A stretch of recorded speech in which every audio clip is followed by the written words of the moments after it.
Hello, everyone. My name is Brianna Jones, and I am the Assistant Director of Client Experience and Business Development here at the Leadership Institute. Welcome to our webinar, Coronavirus Anxiety, How to Calm the Panic in a Pandemic. We're so glad you're here with us today. We want this session to be interactive, so we will be using the chat feature for all polls and questions. Go ahead and type in the chat and let us know if this is your first webinar or if you are a returning guest. We will do our best to answer all of your questions. In the event we are unable to get to your questions, we will save them and send out the answers following the event.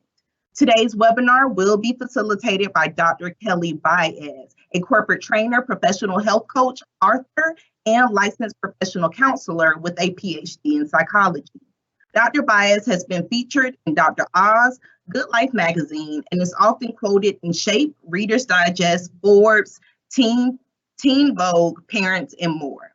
I will jump in throughout the presentation to take questions from the audience, but for now, I'll turn it over to Dr. Kelly Baez.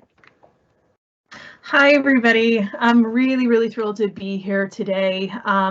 That said, I also understand that the reason we are here is because of this really difficult time that we're all going through. I've been working as a licensed professional counselor for many years, and certainly lately this has been a very important hot topic. And so I'm thrilled to talk with you today about what I'm seeing and some strategies that you can use to address the anxiety that's very understandably coming up. I do want to let you know that I'm absolutely happy to answer your questions. So if you have any questions that I'm not really addressing adequately, feel free to put those in the chat and we can pause and talk about that as well.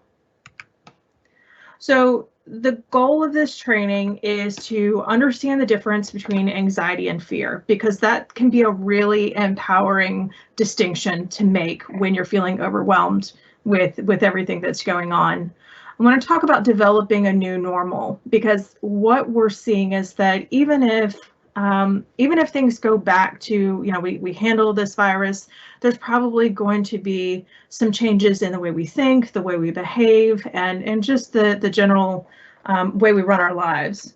In the pre-session poll that was taken, productivity was a huge, it showed up as being really important. So I definitely want to spend some time talking about productivity today, some strategies to manage that.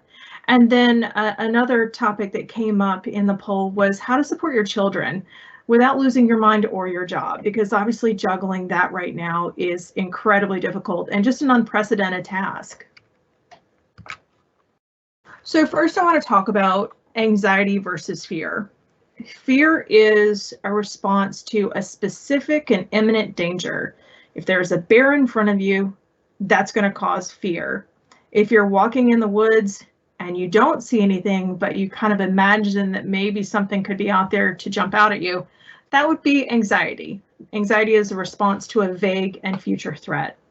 Now, the difficulty here is because of everything we're seeing in the news media, there's a lot of information, there's a lot of misinformation. I'm guessing that none of us here are epidemiologists. And so a lot of what we're experiencing right now does fall under the anxiety umbrella. And so that being said, even though it's a vague and future threat, some people think, okay, well, it's not real, so it's not valid. And nothing could be further from the truth. We have anxiety for a reason. It serves a purpose. But what we want to do is address the anxiety, not suffer from it. So we're going to talk more about that with our strategies going forward. Coping with fear is really a cognitive, thought-based sort of approach.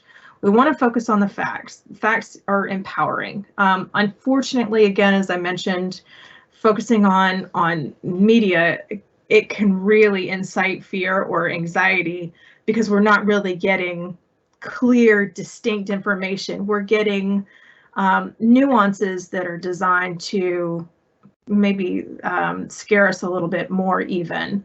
or make us feel even more out of control. And so what we want to do is focus on getting information only from reliable sources like the CDC or the World Health Organization. Georgia has their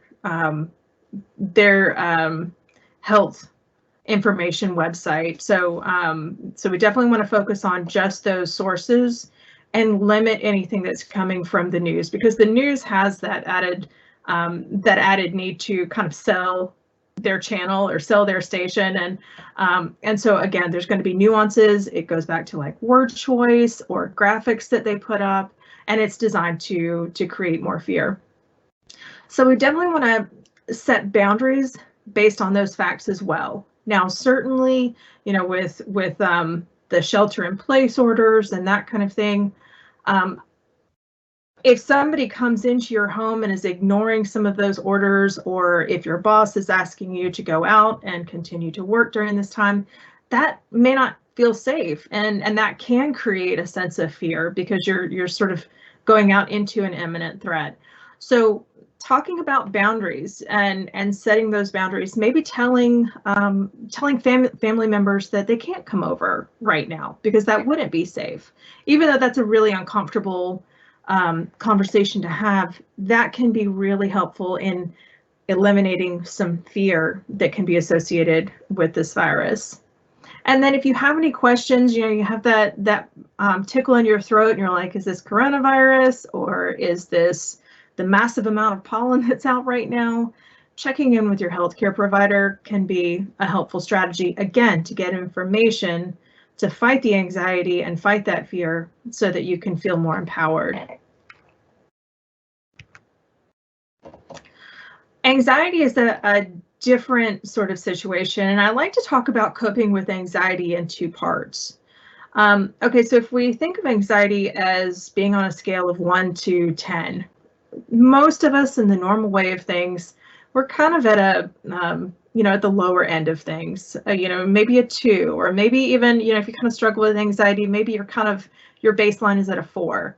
Right now, with everything that's going on for most people, the volume has been turned up on that anxiety. So now your baseline is, instead of a 4, maybe it's a 6 or a 7. And so what happens is, once you get into, let's say, a 7 to a 10 on that scale, all of that logical thought is sort of out the window. So you can't really talk yourself out of anxiety because your brain has kicked into that fight or flight mode. And once you're there, there's no more cognitive thought happening. So one of the ways to manage that is to use grounding techniques. And what the grounding techniques do is allows your mind to get back to that baseline, get back out of that panic mode, maybe dial it back just a little bit. It takes about 90 seconds for the body to do that. So the grounding techniques might be 5 things you can touch, 5 things you can hear, maybe mentally noting your top 5 favorite movies or your favorite songs from the 90s. Whatever the case may be, you want to make sure that it just takes a few minutes, and what it does is basically put your mind in neutral, so you stop that hamster wheel of worry, and then your body can respond to that, come back down out of that fight or flight mode. Then you can start talking about, okay, what are my next steps? What are my coping strategies that I can put into place? A lot of people ask me about deep breathing, and there's some pros and cons here. The deep breathing, when you're practicing it and you're doing it every day, the Navy SEALs do a technique called box breathing for about 10 to 15 minutes a day. And what they found is that it's really effective when they're in an actual situation that would cause anxiety. Then it turns into a really helpful strategy that their body responds to pretty quickly. Most of us aren't doing that level of deep breathing exercises. It can help calm you down when your anxiety is sort of amping up. The difficulty, though, is that if you tell somebody who's near panic to take some deep breaths, a lot of times that doesn't work. And the reason it doesn't work is because our body responding to that heightened anxiety, that heightened panic, one of the things that can happen for some people is that their chest feels tight. And so telling somebody to deep breathe against that can actually heighten anxiety and cause a panic attack because they feel like they can't breathe. And certainly with the coronavirus and one of the main symptom is the breathing issue, that again can sort of amp that up and actually lead to a panic attack, and we definitely don't want that. So pros and cons there. I prefer the grounding techniques, but it's definitely something to play with. Does anybody have any questions? Brianna, have you seen any questions come up about this? Oh, yes, definitely. We have a lot of good questions and feedback here. One question from an anonymous person: as someone with an existing anxiety disorder who is usually at a 7 or 8, this situation can be deliberating at some times. Mm-hmm. And right. And then we have another comment from Lisa. Question: what should people who aren't accustomed to remote work do to get psychologically ready for it? To get ready for remote work? Yes. That's a really good question. And that was from Lisa? Yes. Okay, Lisa, I definitely am going to answer your question. I'm going to talk in a little bit about productivity, and I'll add that when I get to that point. I think that'll fit in really well, if that's okay. That's perfectly fine. And are you open for some more questions, or are you ready to move Sure. on, Dr. Baez? Oh, Yes, yeah, ma'am. Another question from Connie. If you sense that despite your best efforts, an employee is struggling, what can you do? Name it. Absolutely be real about it. You certainly don't want to embarrass anybody, but at the same time, it can feel really helpful to say, hey, you know what, I get where you're coming from. This is really scary, or this is really frustrating, or this is overwhelming. If you can do your best to name it adequately, or accurately rather, but naming it is the first, like that sort of, then the old saying is, if you name it, you claim it. So if you can name it, that's a really good first step. And then you can ask them maybe to brainstorm some coping strategies like this, like the grounding techniques, or maybe get them to brainstorm within, the parameters of your business, what strategies would be helpful for them, or what changes might be helpful for them, if any. Thank you for that feedback, Kelly. I think what you just said about naming and taming it, that's something that we discussed a little bit back in our Tuesday webinar, focusing on, how to focus through fear. And what Cedrici recommended was name it, tag it, tame it. Absolutely. Name your fear, write it down on a piece of paper. That's you naming it and tagging it. Ball it up, throwing it in the trash. That's giving you that sense of power of overcoming that fear. Absolutely. Yeah, I love that throw it in the trash step. That's a really important one. Yeah. Excellent.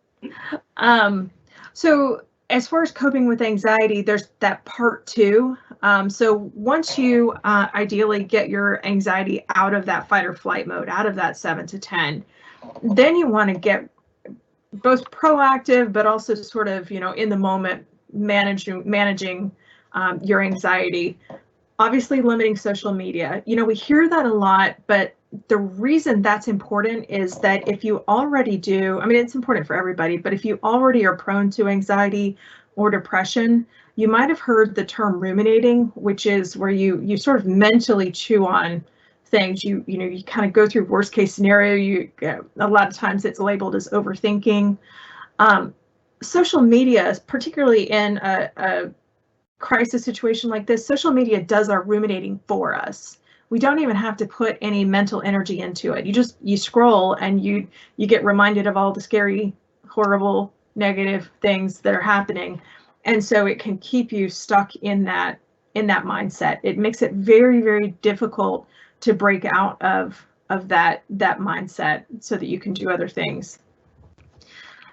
Research has found that repetitive activities such as knitting or coloring or cooking, like with the chopping and stirring, all of that can be really helpful in managing anxiety.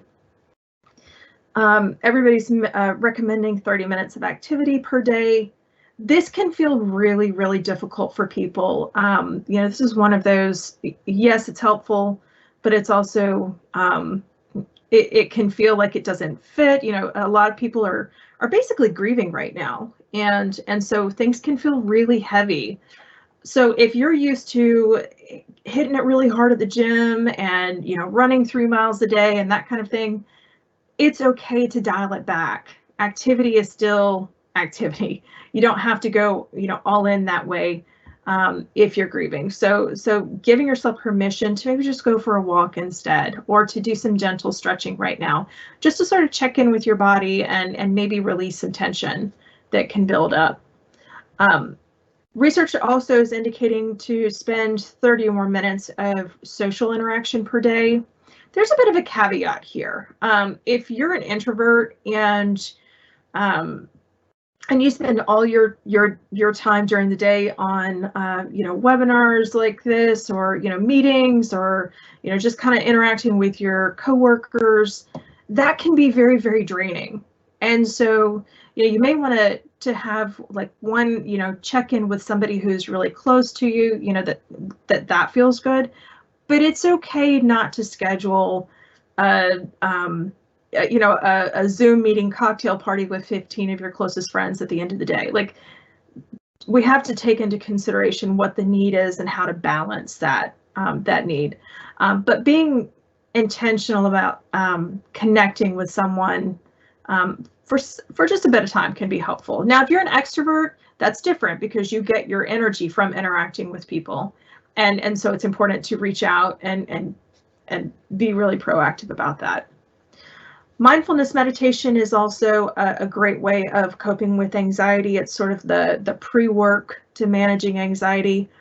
A lot of people struggle with mindfulness meditation because they feel like, they sit down to meditate and then their mind is all over the place and it keeps wandering off. And they're like, well, I'm not doing this right. This is, I'm kind of failing at this. And actually, nothing could be further from the truth. When you sit down to do mindfulness meditation, your mind starts to wander off and you bring it back. It's kind of like doing a bicep curl. Every time you lift that weight, you're building that muscle. And so every time your mind wanders and you bring it back to center, that's like 1 rep. And so if you're doing, some 10 minutes of meditation and your mind wanders off 20 times, that's okay. It's really good practice and really good skill building and strength building to sit there with that and just bring it back. And it doesn't have to be a fight. It's just a skill to develop. And then, the last one here is swearing. Interestingly enough, people who swear in times of overwhelm or anxiety feel more, it develops a sense of resilience. And there's actually research behind this. It's not just my experience here. There's definitely research behind that it can reduce a sensation or an experience of pain, and it can increase a sense of confidence and resilience. Are there any questions about this part? No, Kelly, there aren't any comments at this time. Okay, great. But we do have some very good questions. If you don't mind talking a little bit more about that third freeze part. How can we deal with that third freeze part of the fight, flight, freeze triangle?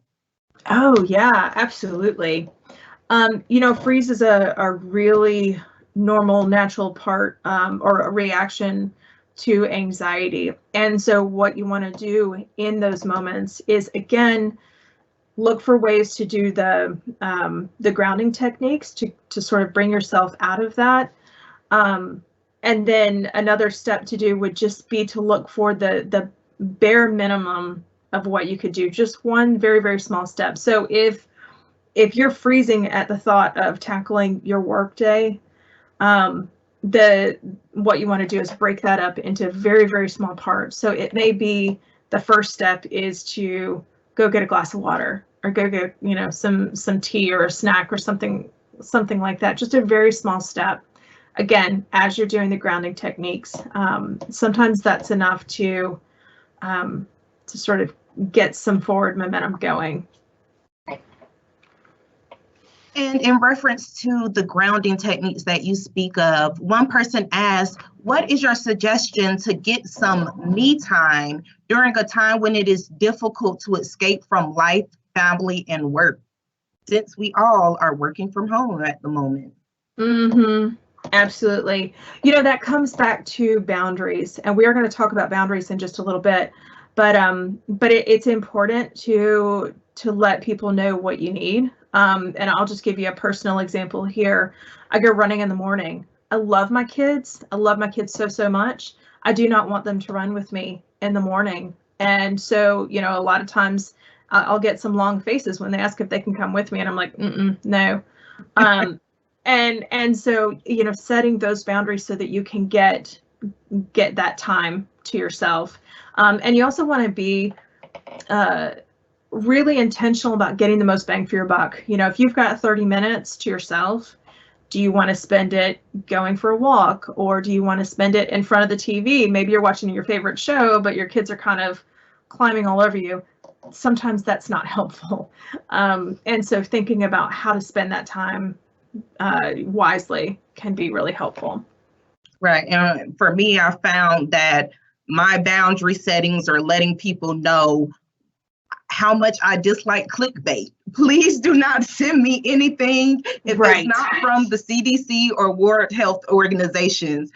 You know, my cousins and my siblings are all texting me different things from different sources, and I'm like, Facebook is not a credible source. So do not Exactly. give me information that you've seen on social media. So I think that it's really important to make sure that you set those boundaries with your loved ones up front, so that they know not to take anything that they are doing.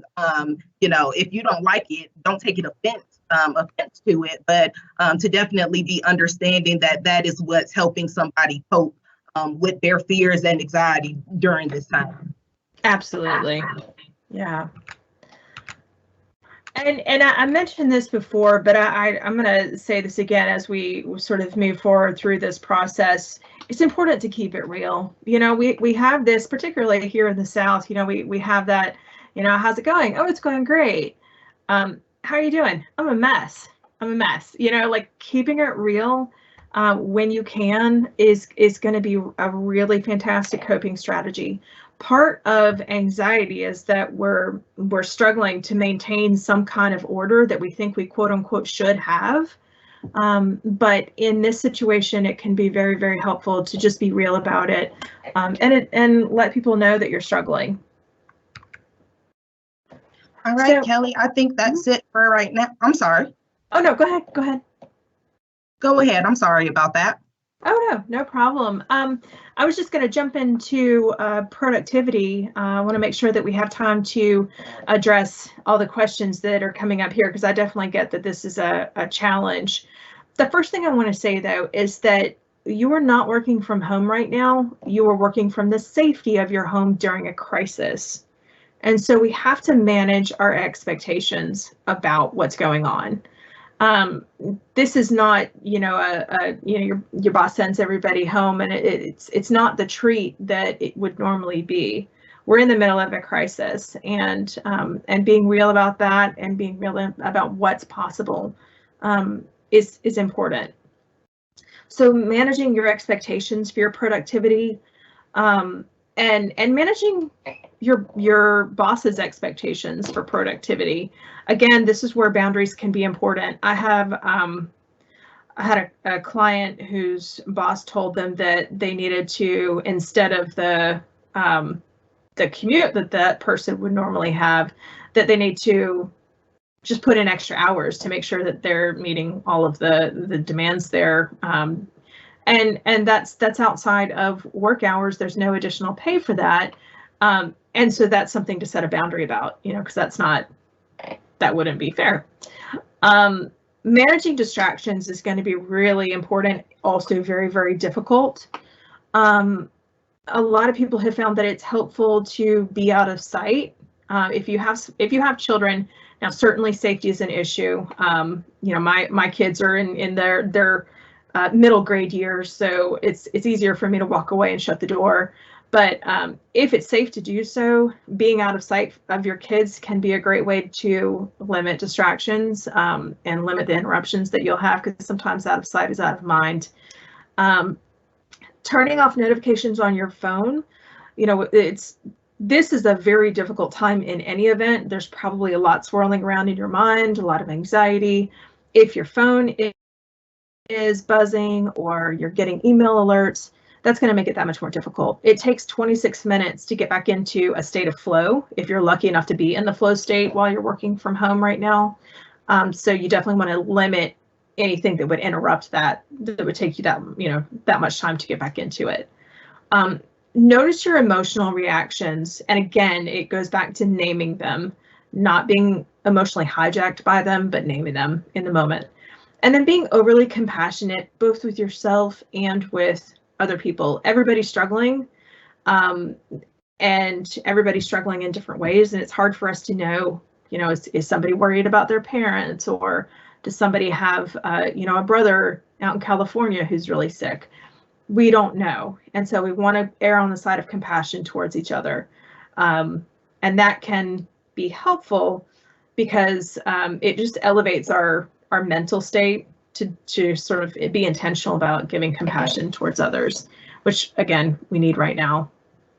Now I'm having a hard time remembering Lisa's question. I want to make sure that I address that with the productivity piece. Brianna, could you help me remember?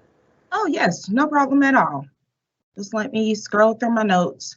All right, Lisa asked, what should people who aren't accustomed to remote work do to get psychologically ready? Okay, yeah, absolutely. Number one, remember that this is a learning process. There's a huge learning curve in switching over to remote work. Certainly setting up an area of your home, even if it's just one of those little fold out tables, that you put your laptop on and you're sitting in a corner of a room, that can be helpful. I recommend you do not work in your bed or on your couch, because your brain wants to be in a different place when you're sitting in either of those places. So that can be important. Understanding and just again giving yourself grace and understanding that this is a process that you're sort of getting used to. Does that help at all? I want to make sure that I answer that question fully.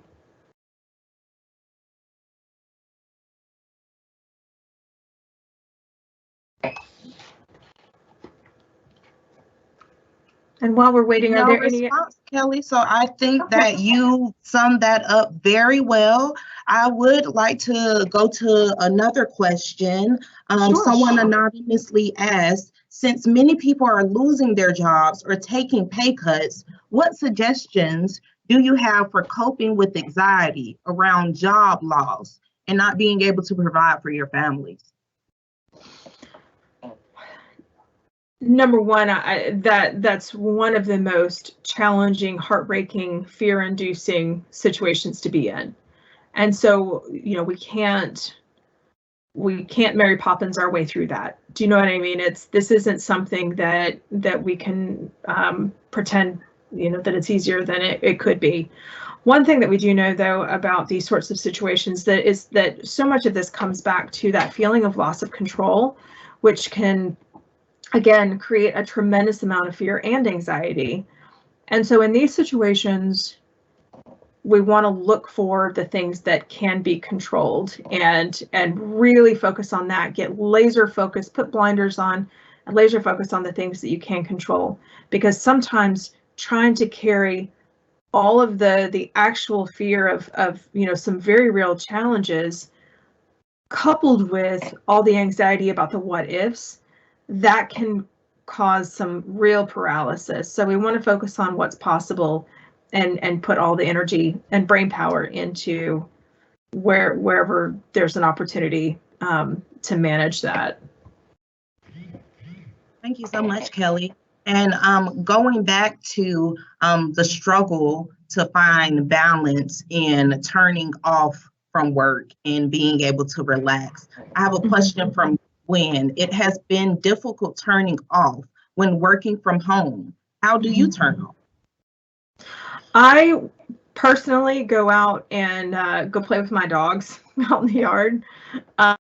It's really important to have a transitional activity to get out of work mode into personal time mode.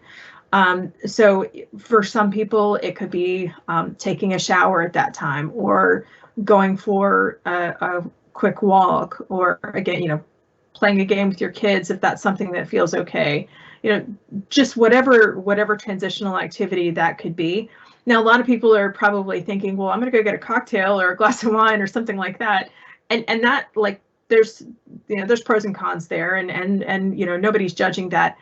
That's not as helpful of a transition activity as some of these others, and so it can be really helpful to do a transitional activity first, and then go ahead and have that glass of wine if that's something that you're comfortable with and called to do. Thank you, Kelly. A comment from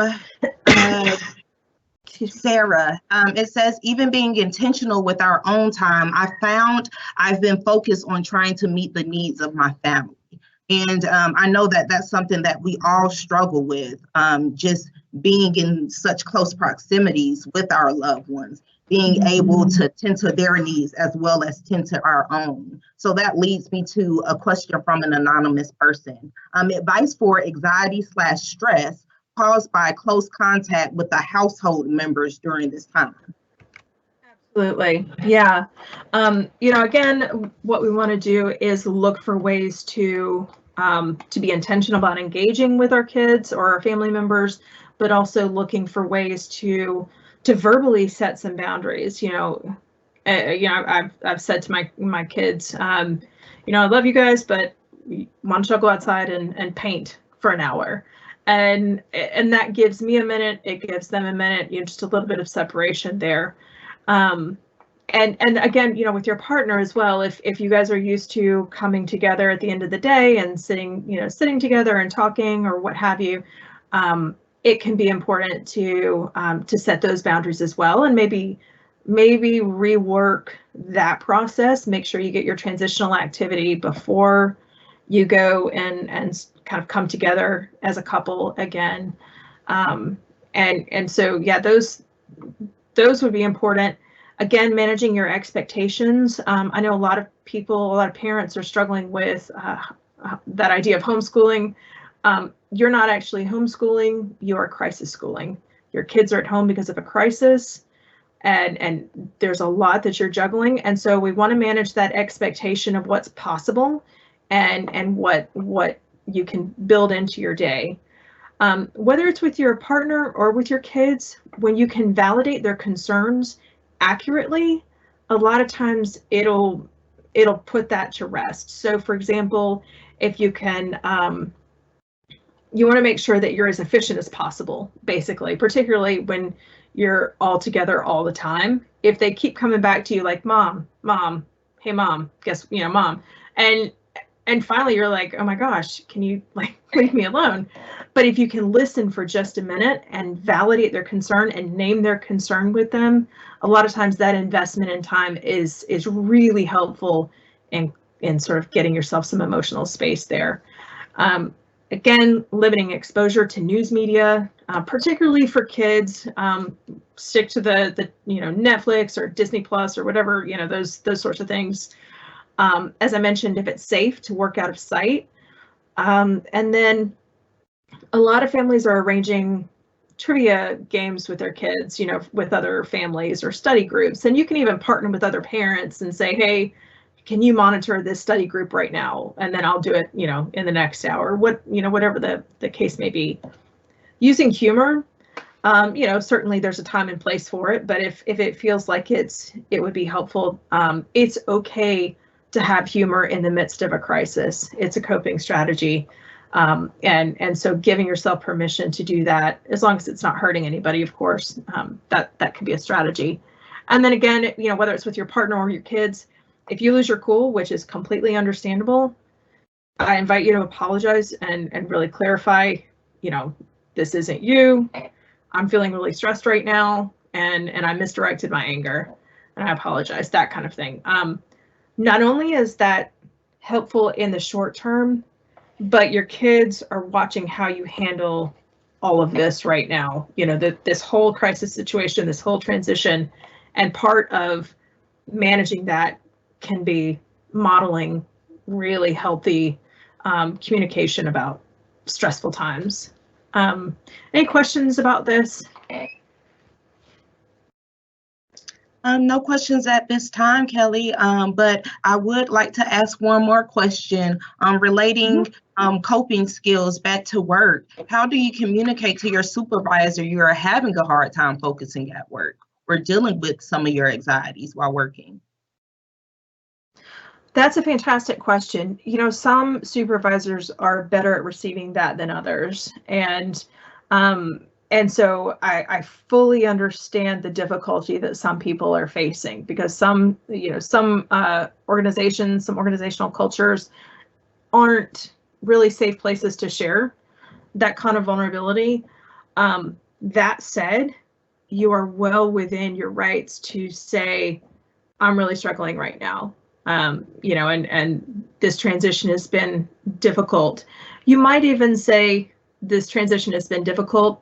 I'm working to manage it by doing X, Y, and Z. I'm working really hard to get my workspace set up, or I'm working really hard to juggle childcare with my partner. And so letting them know that can be helpful. Over communicating in these sorts of situations, that's really the best bet. If it feels safe to do that, for sure.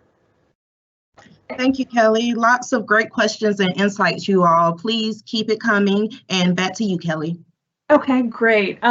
So yeah, I just wanted to mention a little bit about routines. A lot of the initial recommendation was to try to keep with your same routine as much as possible, and wake up at the same time, kind of keep your work hours the same. That is proving not to be terribly helpful.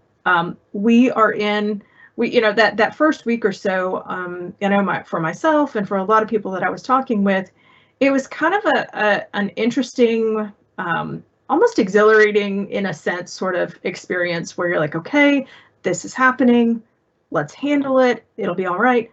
But now we're sort of getting into, this is kind of extending on longer than I think a lot of people originally thought. So what we're doing now is getting into a new normal.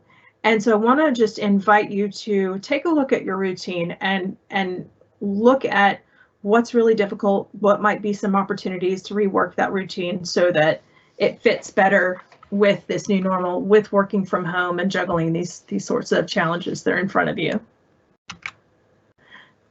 And we talked about boundaries. Boundaries are really helpful, again, because it's not about putting up a wall with people. It's about teaching people to interact with you in a safe and healthy way.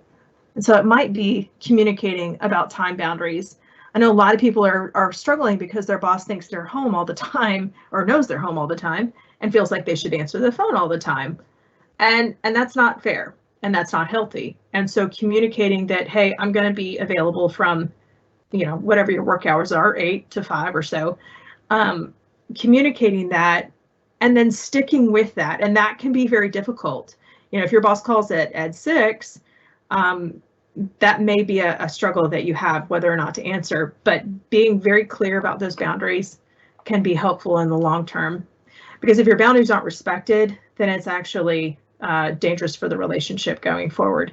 And it's the same thing for emotional boundaries, for physical boundaries. I know a lot of people aren't feeling like they want to be touched right now. So, a lot of times in couples, that's something that's coming up as a challenge, because again, we're in that heightened sort of fight or flight mode more of the day. And so that makes that idea of being physical very, very difficult. And then again, the mental boundaries, you're allowed to think how you want to think about this. And just because somebody else thinks something different doesn't negate your experience. Are there any questions about boundaries or anything else? Kelly, if you could clarify something that you mentioned earlier, did you say don't use Zoom or train every day? For productivity? Yes, ma'am. Oh yeah, I mean, I think using Zoom is perfectly fine. In terms of training, I guess I'm not quite sure if I understand the question. But if that's what you're expected to do for your work is to use Zoom, then that's okay. Ideally, we would sort of limit those sorts of interactions. It can be hard to stay productive when you're trying to manage being on a Zoom call as well. But I'd be happy to answer that better if with some clarification. No, I think that was perfect. I think most of us struggle with, having to maintain that team culture. Additionally, doing the tasks that we're employed to do. So I think that providing that clarification definitely helps some of us. It is essential for some jobs, but for ones, if you're the sole purpose of you conducting a Zoom meeting is to, just maintain that culture, then that can possibly wait until later on in the week or when everyone else's calendars are clear. Absolutely. Yeah. Absolutely. And so, just kind of wrapping up here, just managing this uncertainty, as I mentioned, we're in uncharted territory. We're all sort of winging this and making up strategies as we go along, and what's going to be best practices for you. As I mentioned, the mindfulness meditation, I like Headspace. I find that a really helpful meditation app. You can find that on your phone. I also like to encourage people just to plan for today and tomorrow. A lot of us have a month calendar, and by April 1st, the entire calendar is full of soccer games and activities for the kids, or getting together with family. That can feel very grief-inducing to try to plan and then cancel a lot of things. So giving yourself permission just to plan in the short term for right now can be helpful. And then the last thing I wanted to just mention was the 3 C's of resilience. This comes from the Hardiness Resilience Gauge. It's just a quick assessment that gives you strategic feedback about how to manage stress and certainly long-term stress. The 3 C's are challenge, control, and commitment. And in the normal way of things with challenge, we would look for ways to challenge ourselves. And, maybe it would be, I don't know, at an extreme, it would be like skydiving, or maybe it would be, doing a 5K or something of that nature. So kind of challenging yourself. But this is one big challenge. We don't need to really add anything to the challenge list right now. We want to look for things we can control and really focus on that. When you find things that you can control the heck out of them. So maybe the thing you can control is making sure that you stay hydrated. Feel free to go ahead and keep a tally, whatever feels comfortable for you to lean into that you can control. But also consider influence. For example, I may not be able to absolutely control my children's behavior or their bedtime or how they're doing, with their schooling, but I can influence it. And I have to give myself permission not to have the absolute control over that. And then commitment. What is your purpose right now? What is your big reason why? Identifying that can help with any depressive feelings that are coming up. It can help with motivation to sort of stay strong and stay focused during this time. So giving yourself some time to think that through, maybe journaling about that, can be really helpful as well. Any questions about anything we talked about today? Yes, Kelly, as we conclude, I have some interesting questions and the answer may help us all. From Otis, since working from home with my spouse, I've been noticing a lot more annoying habits please help. Not all of us have home offices or spaces that we can designate as workspaces. So let us know how you can help us through that.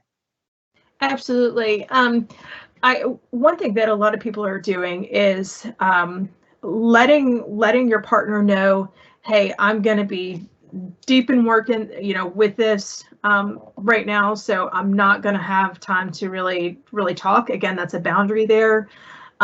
Putting on, if you have noise canceling headphones, can be really helpful in limiting that if you're in close quarters.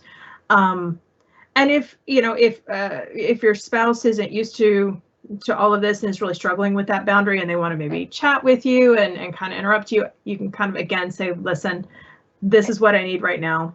I need to have this space and I need to really focus on my work. But also understanding that a lot of times in crisis situations, particularly in this long-term sort of situation, this is sort of amping up our feelings of irritability as a result of the fear and the stress that are coming up. It brings up irritability. And so we kind of have a shorter fuse as well.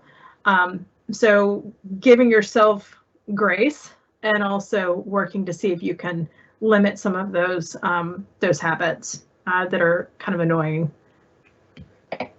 Thanks, Kelly. That definitely does help. Boundaries and communication, you all. Ellie asks, how do you keep mentally showing up to work during this time of crisis? And that is something that I am currently struggling with. So thank you, Ellie, for asking that question. It seems, and I had a friend ask me that earlier today, how are you feeling working from home and not being able to be outside of your house at the same time? And it's just the days are starting to run together for me, and I just feel like there's no break between the weekend as well as that Friday at 5 o'clock shutting down your computer until Monday morning at 8-9 o'clock. There's nothing. It's the same environment, same scenery. Yeah. So if you would tell us, how do you keep mentally showing up for work during this time? This is again where identifying that big reason why, and in this current situation, your big reason why for continuing to go to work, or to continue to work and continue to kind of strive for that, it might be different. It very well might have evolved. So again, it's helpful to ask yourself, okay, what is my purpose here? What can I bring? Even taking it a step further, what can I bring to this? How can I make this life, this situation, a little bit better? Certainly we all have our strengths and our insights, and adding to that in some way can be helpful. And it could be as simple as, there's, I have a colleague who she's just brilliant with the most perfectly timed humor. And so that's what she's been bringing to our conversations, which is great because it helps the team sort of, settle down and kind of release some of those worries. So looking for those opportunities to bring something to the table that way can be a helpful way. But we're definitely in a new normal. So the thing that got you up in the morning now maybe it's a little bit different. I wanted to mention that other piece because I'm hearing that a lot about one day running into the other. Again, certainly having that transition activity, that's one thing that you can do to sort of break up the day, but also kind of designating days for certain things. So for example, in my world, Wednesdays are always music days for my kids. That's when they went to their music lessons. Thursdays, they were doing another physical activity, going to lessons. And so coming up with ways to designate days that you have, maybe Mondays are the days that you have a Zoom chat with your friends, or Tuesdays are always going to be the day that you do something, some yoga or something of that nature. So designating days that way can help align your calendar and your mind. Great tips. Thank you so much, Kelly, for that. I will definitely try to use some of those tips in my personal life, designating a certain day to do an activity, Mondays for meditating and things like that. So I really appreciate that feedback. I have a question from Katrina. As a teacher who's working remotely and teaching online, how do you overcome the guilt feeling that you aren't being effective because you're distracted with everything that's going on? I think this kind of comes back to, that idea of giving yourself some grace, that you're not teaching from home, you're teaching during a crisis. And that's going to look a lot different than it did a month ago. And so giving yourself some compassion during that is going to be helpful.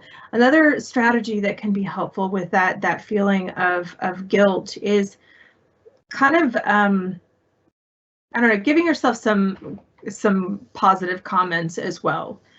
You definitely want to balance that negative self-talk with some positive things. Maybe it's that you were able to connect with a student that you haven't connected with in a while. So giving yourself those opportunities, and again, focusing on the things you can do, the things you can control, that can be a really helpful way to manage that guilt. Thank you so much, Kelly. And last week in our first webinar on leading remotely, one of the participants said that helping someone else is a positive distraction during this time. So I think that goes back to what you were saying about focusing on the positive and looking for those good opportunities to kind of give yourself a pat on the back. And I think that during this time, there has been countless of examples of people doing good to help their community or to help a certain demographic within the population. So I think that that's a great tool to use moving forward. And Kelly, as we conclude this webinar, is there anything else that you would like to share with us? I appreciate everybody sticking with me and going through these points here. Again, I think it's really important to give yourself some grace and remember that whatever you're doing, this is a new normal. You're working through a crisis. This isn't, these aren't normal working conditions. So keeping that in mind can help with that feeling of sustainability and energy and motivation so that you can continue moving forward. And this will pass. This is definitely going to pass, and we're just going to keep moving forward in as positive a way as possible, but also giving ourselves some grace for the things that aren't as easy to deal with. But thank you guys so much. Thank you so much, Kelly. I have learned quite a bit, and I have a lot of tools to use moving forward. I want to spotlight something that Carl said. He said, "My family has a motto that is totally appropriate in this crisis: keep moving forward." Of course, that comes from the movie Meet the Robinsons, and that is another added movie to your to-do list to watch with the kids during this time. But keep moving forward. On the behalf of the Leadership Institute, thank you for your questions, interest, and engagement. If you have any topic ideas, questions, or want additional information, feel free to email us at the Leadership Institute at columbusstate.edu. We will make the slides and the recording of this presentation available on our Facebook page within 48 hours. If you want us to email this information to you, drop your email in the chat and we will send everything your way. As always, we are definitely interested in your feedback. Take a few minutes to complete our post-event survey. This will take less than a minute. You can access it via QR code or bit.ly link, and that will appear on your screen. Next, join us for our upcoming webinar. It will be at 1:30 Tuesday, April the 14th. Brian Fitzpatrick will discuss dynamics of a winning virtual team. You all, good luck leading remotely, and thanks for joining us.